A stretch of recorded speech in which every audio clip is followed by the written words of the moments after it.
হার মানবে না। জানি তোমার ওপর দিয়ে ঝড় চলছে, অনেক বাধা বিপত্তি তোমার সামনে।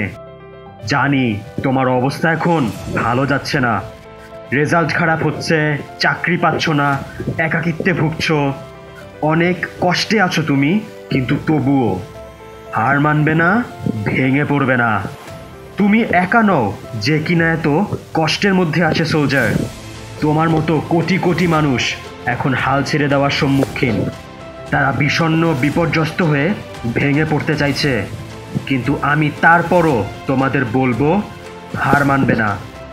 অনেক কষ্ট করে তুমি এত দূর এসেছো, অনেক বাধা অতিক্রম করে তুমি এত দূর এসেছো। এখন যদি তুমি হার মেনে ফেলো তাহলে তোমার সব কষ্ট, স্যাক্রিফাইস, পরিশ্রম সব বৃথা যাবে। তুমি সফল হওয়ার স্বপ্ন দেখেছো, তাই না? তুমি তো অনেক উঁচুতে নিজেকে দেখতে চাও সোলজার, তুমি তো নিজেকে সফল হতে দেখতে চাও। তাহলে হার মানার চিন্তা কেন করছো?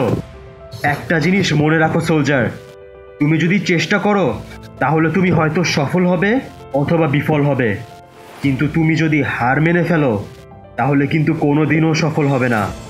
অন্যদিকে তুমি যদি হাজার ব্যর্থতা সহ্য করে চেষ্টা চালিয়ে যাও, তুমি যদি হার না মেনে বীরের মতো এগিয়ে যাও, কোনো বাধাই যদি তোমার মনোবলকে ভেঙে ফেলতে না পারে, তাহলে বিশ্বাস করো সোলজার, তুমি একদিন অবশ্যই সফল হবে।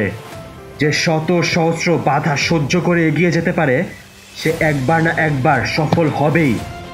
আয়নার দিকে তাকিয়ে নিজেকে বলো এখন, আমি হার মানব না। অনেক কষ্ট করেছি, আরও কষ্ট করব। অনেক চেষ্টা করেছি এখন পর্যন্ত, আরও চেষ্টা এবং পরিশ্রম করব, কিন্তু কখনোই হার মানব না। প্রত্যেকটা ব্যর্থতা থেকে শিক্ষা নিতে শিখো সোলজার, এবং পরবর্তীতে এই শিক্ষা কাজে লাগাও।